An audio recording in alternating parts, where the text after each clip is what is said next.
Ұлы бақсы Чароның өлімі ең ауыр өлім. Кураре іргедегі құрғақ бұтақтарды жинап от тұтатты, бірақ сен тірі қалдың. Әкең өзіңнің бар құпиясын саған қалдырған. Қазір сенен қымбат ешкім жоқ. Сондықтан жабырқаушы рухтың жақсылығын рахмет айтпау күпірлік болады. Одан кейін Кураре көкшіл мұнар тауына қабылан аулауға барғанда көрген қызықтарын жаралы қабыланды қанша күн қуғандарын сол жолы Чапу батырды ормандағы әйел перісі арбап жыныртып жібергенін, өзіне атылған жаралы қабыланды қалай шаншып өлтіргенін айтты. Осыдан барысымен Киякуды өзімен бірге аңға алып шығатын болып келісті. Кураре сөзіне қарағанда бүгінгі үлкен апатқа онша қабырғасы қайысып отырмаған секілді.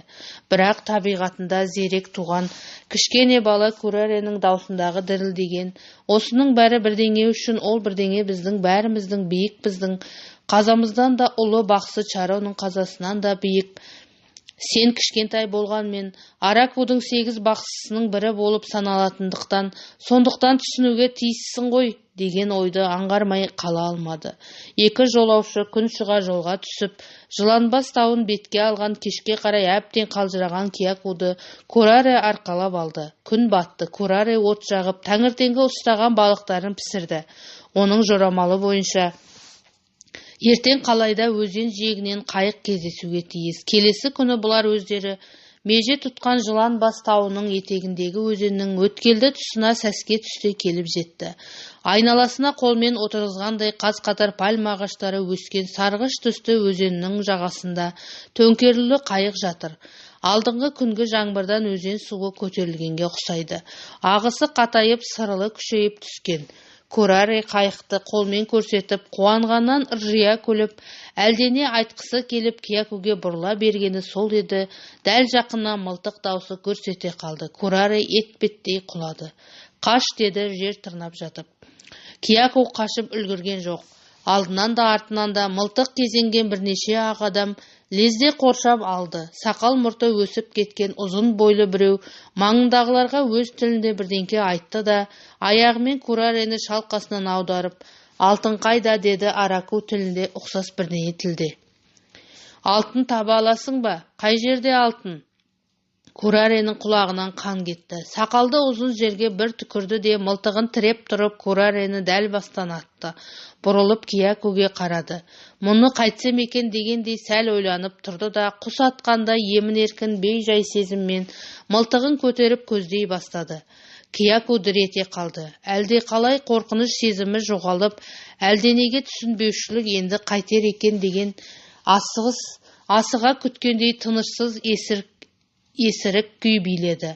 Ол сақалды ұзынның жанында тұрған ересек баланың әлдене деп жалынғанын, сақалды ұзынның күліп басын изеп, оған қолындағы мылтығын бергенін, енді мұны баланы көздей бастағанын көріп тұрды. Бала дәл жанына сілейіп тұрған осынау адамды ұқсас мақұлыққа тигізе салуды мін көрді ме, қолымен қаш дегендей белгі берді. Кияку меңірейіп тұра беріп еді, тағы да қолын сілтеп қаш деді. Әлдебіреу жерден тас алып лақтырды. Кияку баланың сілтеген жағына қарай жүгіре жөнелгенде мылтық гүрс ете қалды. Кияку кілт тоқтай қалды да, өзіне ешқандай оқтың тимегенін сезді. Бұрылып өзін атқан топқа қарады. Бала неге тоқтайсың дегендей қолын сілтеп, ызалана айғайлап тұр екен. Тағы да жүгірді. Тағы да гүрс ете қалды. Тиген жоқ. Шала есті күйде бұрылып тағы қарады. Қалпақ киген жұп-жуан біреу енді бұлай жүгір деп қол сілтеп тұр екен. Кияку жел құлатқан банан ағашына қарай жүгірді. Тұла бойы өзінен ырық бермей, қылшылдап санасына әлде қалай бейберекет аласапыран бір түйсік ақырғы демді бітіріп, мәңгі азып шекпейтіндей тынығуды асыға тілегендей, қазір міне бәрі де бітеді, тек тезірек дейтін секілді.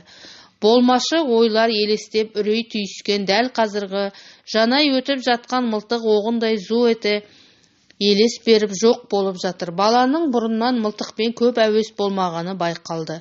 Тигізе алмағанына ыза болып қызарып, жыларман халге келді. Енді бұлай қаш деп өзенді сілтеп тағы да сығалап көздей бастады. Ерсілі қарсылы жүгіру мен Үрейден қатты алқынған Кияку қарсы алдында бұрқанып ағып жатқан өзенді көрді. Әлде қалай есі кіріп құтылу керек, өлмеу керек деген түйсік ап-анық елес берді. Енді көрсете қалған мылтыққа да, арттағы топтың айғайына да мән бермей зымыраған бойы жартас үстінен өзенге бірақ секірді. Құлап келе жатып ештеңе ойлап үлгіре алмады. Тек биіктен жүрегі өрекпін, жел екпіні тынысын бітеп үрей буды. Мұздай суға күмп бергенде сіңіп тартылып қала жаздай барып жазылып кетті. Басымды шығарсам атып тастайды деген қорқынышты ойдан бір жола су астына қалуға ризалық тәрізді. Соқыр сезім ектеп ағыс екпінімен әрекетсіз шым бата берген ол әлден соң демі азайып булығып, әлгінде ғана санасын ап-айқын елес берген ой сөзімдер ғайып болып, ессіз жан тәсілім күйде су бетіне шығуға, ауа жұтуға аласұрды. Ағыс екпіні бағытын өзгертіп жіберген секілді. Бір бүйірге үйіріп зымыратып әкетті. Үздігіп демі бітіп су астында көзі шарасынан шыға айналған кеткен Киякудың ішінде су кеткен өлдім деген аса қорқынышсыз ақырғы ойы санасын шарпып өтті. Содан кейінгі сезгені қолына іліккен жылтыртас көкірегін жарып енген ащы дем Кияку ішек тамырлары қақырап, өзегі үзілердей үсті-үстіне шашалды. Артында лақылдатып құса бастады. Біраздан соң бойы бейжайланып, денелері босап тынығуға аңсап, сәл жатты да өзінің қараңғы үңгір ішінде жатқанын көріп, сарқыраған ағыс дыбысын естіп қалтырап қоя берді. Үңгір жартас астымен ағысты бұрып әкетіп бір иірім сала тәрізді, бозамық сәуле беріп жоғары өрлеген үңгір түбінен дем секілді бірлеп келеді. Жаға тұстан ақ адамдардың дабырлаған дауыстары еміс-еміс естіліп тұр. Кияку жіп-жіңішке қолдарымен тасқа сүйеніп біраз тұрды да суды кешіп үңгірдің түбіне қарай енді. Қайда барамын, не істеймін деген ойлап жатпады. Біреуленген жықпыл сұр тастырға алақ-жұлақ қарап, тың-тыңдап үңгір бойлап жылжи берді. Бірыңғай дымқыл ауадан тас бедерін бүркеген көк қыналар аттаған сайын аяғын жұп-жұмсақ жанды денеге тигендей түршіктіреді. Ол ұзақ жүрді. Жүрген сайын үңгір іші кеңейіп, қаңыраған қара көлеңке жер асты кеңістігіне айналды. Кияку сәуленің қайдан келіп тұрғанын аңғара алмады. Алыстап кеткен зәулім тас қабырғаларын етегінен өңіреген қап-қараңғы тесіктерді көрді. Жоғарыдан суылдаған дыбыстар естіліп тұр. Кияку бағдар айқындау үшін тоқтап жан-жағына қарады. Кенет жал-жал болып үйіліп қалған құлама кесек тастар арасынан таңғажайып бір құбыжық бас көрінді. Жансыз бейнеде қыбырсыз қатып қалды да, лып етіп ілгері жылжып тағы да тасқа ұқсап қата қалды. Кияку құбыжық басының қайда қарап тұрғанын белгісіз бақырайған көздерін, бүлкілдеген қатпарлы жем сауын мүйіз жалын ақырында адам саусағына ұқсаған тас бұжыр аяқтарын көрді. Бас ілгері тағы бір жылжығанда ес-түссіз сілейіп қалған Кияку құбыжық дененің кәдімгі дәу кесіртке екенін таныды. Жалмажан жерден тас алып жіберіп қалды. Шақ ете қалған дыбыстан бірге үңгір іші салдыр-гүлдір күңіреніп, төбеден гүрс-гүрс құлаған тастар айналаны қап-қара тозаңға көмеді. Ет-беттен құлаған Кияку інге кіруге тырмысқан тышқандай құлама жайпақ тастың іргесіне басын тіреп тыпырлай берді. Ойран басылып шаң сейілгеннен кейін де дүрілдеп есін жия алмады. Үңгір іші бір жола тынышталып, жоғарыдан суылдаған дыбыстар қайта естілді. Кияку өзінің тірі екенін сенгісі келмегендей, басын күмәнмен ақырын көтеріп, маңайына көз тастады. Орнынан тұрып жел соғып тұрған бағытпен қозғала бастады. Аяғын тілген қиыршық тастарға да жіберіп қойған кіші дәретін де көңіл аударған жоқ. Үңгір жоғарылаған сайын тастан тасқа өрмелеп жанталаса ұмытылды. Өстіп қанша уақыт жүргені белгісіз, құлақ кескен жым-жырт тыныштықтан есін жиды. Ештеңе көрінбейді. Көрдің ішіне түсіп кеткендей тастай қараңғы Кияку өзінің тырсылдаған жүрегі мен ентіккен дыбысынан ғана естіді. Жел де білінбейді.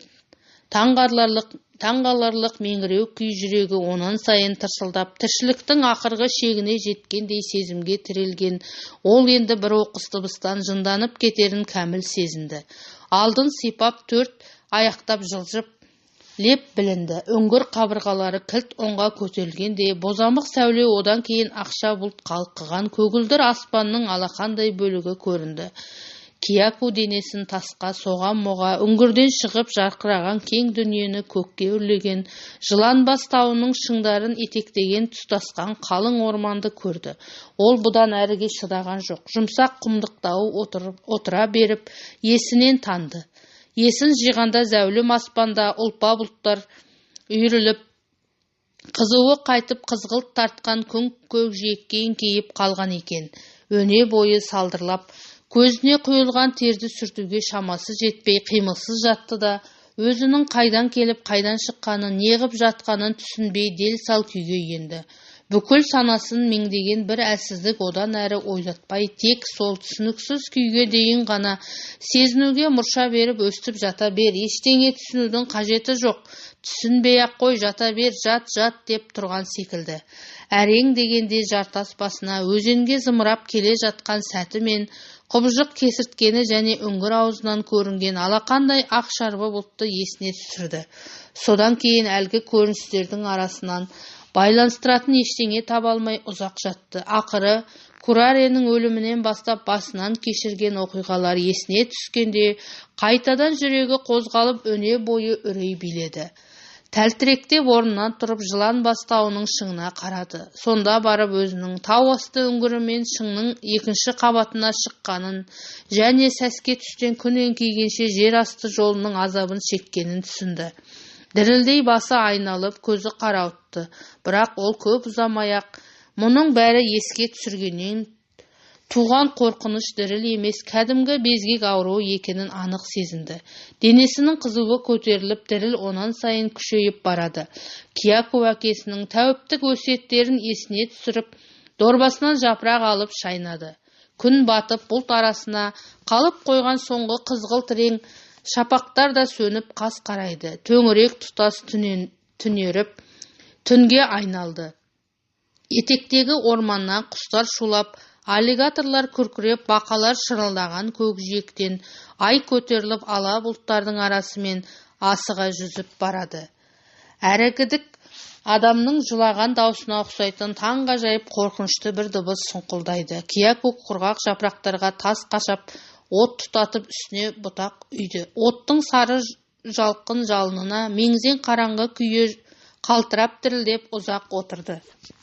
Енді не істеуім керек деп ойлап көріп еді, бірақ ақыл санасы оған жауап бермеді. Ақыры бойды билеген әлсіздік еркін алып, жылы құмның үстіне қалай ұйықтап кеткенін сезген жоқ. Ертеңіне түске тақағанда бірақ оянды. Шақырайған күннен көзін аша алмай, зірк-зірк еткен ып-ыстық басына қолымен қысып еді. Енді не істеуім керек дегенді ойлап біраз тұрды. Кенет әкесінің өлімі, бүкіл бақсылардың өлімі өзінің Араку тайпасынан алыста меңіреу қалың орман ішінде жападан жалғыз тіршіліктен үмітсіз күйде қаңғып қалғаны есіне түскенде қорыққаннан жүрегі шаншып, көзі қарауытып, жылағысы келді, жылай алмады. Жерге басын ұрып тұрып жылағысы кемсеңдей берді. Бірақ ол қанша жыласа да, қанша жалбарынса да аяушылық білдіріп, көмек көрсететін ешкімнің жоқ екенін жақсы білді. Білгендіктен орнынан тұрып кешеден бері шеше алмай қойған енді не істеуім керек деген сұрақты іштей тағы қайталады. Арт жақтан әлдене сыбдыр естіле қалды. Кияку селк ете түсті. Ақ адамдар іздеп жүр. Киякудың денесі мұздап жүре берді. Жалт қарағанда бұта-бұтадан қарғып қашып бара жатқан елікті көрді. Бірақ ақ адамдар жүр, бұл жерді солар мекендейді, қазір кездеседі деген үрейлі ойдан жүрегі қайтып орнына түспеді. Жалма жан дорбасын беліне байлап, сүрініп қабынып етекке түсті. Күн сәулесі көрінбейтін қалың жыныстың ішіне кіргенде аздап есін жиды. Өзегі талып ашыққаннан әрі шөлдегеннен сезді. Күн батарда жапырақтар бүркеп көзге көрінбей, сылдырлап ағып жатқан жалғыз аяқ жол секілді жіп-жіңішке бұлақтан су ішті. ал жейтін ештеңе жоқ. Енді маймылдар мен құстардың, жарқанаттардың көздерінен тасада қалған жемістер тым биікте, жерге түскен жаңғақпен жүрек жалғағандай болды. Қайда келе жатқанын өзі де білмейді. Орман іші қалыңдап, аяқ алып жүрудің өзі қиынға түсті. Тұтасқан қалың шырмауықтар мен жапырақтарды жолынан тазартып отыруға Киякудың шамасы жетпейтін. Сондықтан әлсін-әлсін кері шегініп, мағынасыз жүрісті қайтадан басынан бастауға тура келді. Қас қарайғанда қабаттаса өскен пальма ағаштың ортасынан ұйықтайтын құрғақ жер тапты. Түнге қарай орман іші қорқынышты шуға толды. Аллигаторлардың күркіреген дауыстары, бақалардың тынымсыз шырылы, түн құстарының шақырғаны және де тағы да сол адамның өксіп жылағанына ұқсайтын сұмдық үрейлі дыбыс таң атқанша бір басылған жоқ. Күн шыға жеуге жарайтын тамыр жапырақтан іздеп аласұрып құстарға, маймылдарға жүгірді. Жаңбырдан іркілген қақтан бұзылған су ішті. Сыбдыр еткен дыбыстан шошып бүкіл уақытын мағынасыз қашумен өткізді. Ол бәрінен де қорықты. Қорқау аллигатордан да, жыландан да, өрмекшіден де, бүйірлерден де, жарғанат пен қара құрттан да, құмырсқаның илеуінен де, қабылан мен ібілісінден де қорықты. Біраз оған осылардың бәрінен де ең қорқыныштысы адам еді. Жаратушы құдіретке мың мәртебе табынып, тек адам баласына кездестіре көрме деп жалынды. Өйткені ол жер бетіне адамнан өткен қатерлі мейірімсіз мақұлықтың жоқ екенін жақсы білді. 4-ші күні аштық азабы адам төзгісіз жағдайға жетті. Не істеп келе жатқанын өзі білмей, көз алдында әлденелер елестеп сандырақтай бастады. Ол көңірсітіп балық пісіріп жатқан шешесін көрді. Шешесі бір қолымен олу қабығын шүпілдете құйылған тәтті сусынды көтере ұстап, иегімен балықтарды көтерді. Алдымен балықты жеп ап деп жатқаны-ау деп ойлайды. Кияку ішінен сусынды содан кейін ішкенін дұрыс қой, сонда бұл не? Толық ай мейрамының басталып кеткені ме? Иісі қалай көңірсейді өзінің, шіркін, тезірек бер енді дейді Кияку күбірлеп. Кәне, Кияку өзінен 5 қадамдай жерде иретіліп жатқан анаконда айдаһар жыланды көріп есін жиды. Анаконда ұйықтап жатқаны әлде аңдып жатқаны белгісіз. Көк теңбіл алабажақ жондары күнге шағылса жылтырап, басын көтертпей от орнындай аумақта қимылсыз жатыр. Кияку шегіне беріп шалқасынан құлады да әрі қарай не болғанын білмей қалды. Әлден уақытта бір ескі сүрлеудің бойында жүгіріп келе жатқан күйінде есін жиды. Енді ол есінен айырылып, шалықтап жүгіріп, аллигатордың аузына өзі түсу мүмкін екенін біліп үрейі қашты. Үрей оны есінен тандырды, әрі есін жидырды. Кешкілік селдетіп нөсер құйды. Кияку сезінуден қалған бір доғал түйсікпен осы кезде жаңбыр маусымы басталды. Сел жүретін өзендегі сулар арнасына асып, бауырқанып үлкен кісілердің балыққа шыға алмай лашықта отырып қалатынын есіне алды. Нөсер таң атқанша басылған жоқ. Найзағай оты жарқ ете қалғанда түнгі орман бейнесіне жаны түршіккен Кияку қорқыныш пен тоңудан, аурудан тісіне тимей сықылдап, есірік шекарасынан отырып таңды атырды. Келесі күні ол түс кезінде өлген аяқ адамның үстінен шықты. Алғашқыда зәресі ұшып қаша жөнелді де, артынан өлік екенін көзі жеткен соң қайтып оралды. Іріп қарайып кеткен еттеріне сескене қарап тұрды да аузынан сілекей шұбырып, өліктің қалталарын ақтара бастады. Аштан өлген екен деп ойлады. Жартысы желінген қайыс белбеуді көргенде, кенет белінде байлаулы тұрған зілдей дорбаны жұлып алды.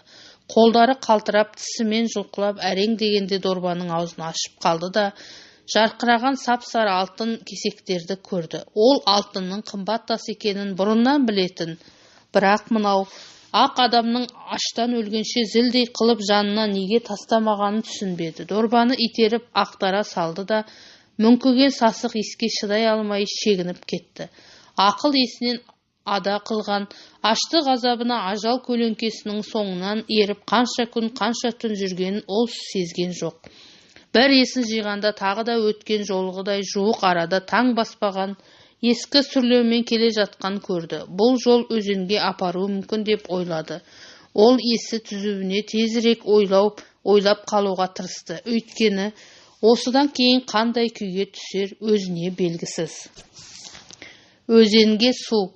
Ол әр есін жиған сайын сүрлеуден көп ұзамағанын сезіп қайта оралып отырды. Әлсіреп ет-бетінен құлады, тұра алмады, еңбектеп жылжыды. Өзен. Тағы да ақ адамдар елестеді. Иықтарына асынған мылтықтары бар қоршап алыпты. Біреу өлтіргісі келіп жақындай түседі. Мейлі елестей берсін деп ойлады. Кияку өңімде көрген мейлі, қазір аллигаторлар келіп елестейді. Сосын айдаһар онан соң жоқ, ақ адамның керегі жоқ, енді аллигатор келсін, кел. Кияку таңғажайып бір тастан қалаған лашықтың ішінде көзін ашты. Өңі я түс екенін айыра алмай ұзақ жатты. Тіпті өзінің тірі екенін де толық сенген жоқ. Теп-тегіс аппақ қабырғалар, әртүрлі түсініксіз бұйымдар, үстінде жатқан жұп-жұмсақ жамылғы, бір қызық ертегі тыңдап жатқандай, ұйқылы ояу сезімде біраз жатты да, бірте-бірте есі кірген сайын қиялға сыймайтын жұмбақ күйде екенін аңғарып, таңырқау әсерінен басқа түк жоқ, ешқандай түйсікке әсер етпейтін, сәулесін түссіз, жылаусыз, беймәлім кеңістікте қалқып қалғандай бір күйге енді. Жоқ, әлде Янумака қарт айтатын о дүние осы ма екен деп ойлады. Ол маңайына бағдарлай қарап, кенет қайдан шыққанын белгісіз өзіне жақындап келе жатқан киімді еңгезердей қара кісіні көрді. Қорыққанынан денесін өз еркіне бағынбай жылан арбаған баққаша сіресіп қозғалмай қалды. Қорыққаным тірі болғаным ғой деп ойлап үлгірді осы арада.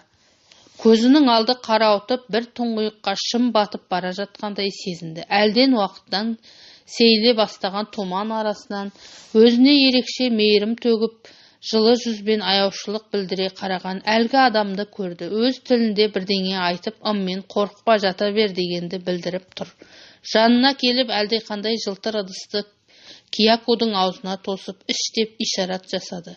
Кияку жеміс шырыннан жасалған сусын екенін білгенде, айырылып қалатындай жанталасып ыдысқа бас салды. Мейірбан кісі аузына жылы жұмсақ дәмді бірдеңені салғандай болды. Оны да шайнамастан қомағайлана қылқ еткізді. Көп күндер өтті. Кияку бірте-бірте әл жинап оңала бастады. Күтуші негір күніне 3 рет тамақ беріп асырайды. Киякудың түсінбейтінін біле тұра кешкіл өзінен өзі мәз болып ұзақ әңгімелер айтады. Үй ішіндегі заттарды қолымен көрсетіп, атын атап, Кияку оны бұлжытпай қайталап айтса, одан сайын мәз болып рақатқа батады. Кияку кейін негірден бәрін естіді. Мұны орман ішінде ес-түссіз жатқан жерінен каучук фабрикасының жұмысшылары тауып алыпты. 6 жасар шамасындағы кіп-кішкентай ап-арық индеец баланы әлі тірі екенін көрген соң олар плашқа орап деревняға алып келеді. Ит тұмсығы батпайтын халық орманда жападан жалғыз неғып жүр және қайдан жүр деп бәрі де таң қалысады. Ақыры фабрика директоры оқуға мәдениетті әрі ер көңілді кісі болғандықтан қызметші негіріне индеец баланы емдеп асырап алуына рұқсат етіпті. Күтуші негір Киякуға Эдуард деп ат қойды.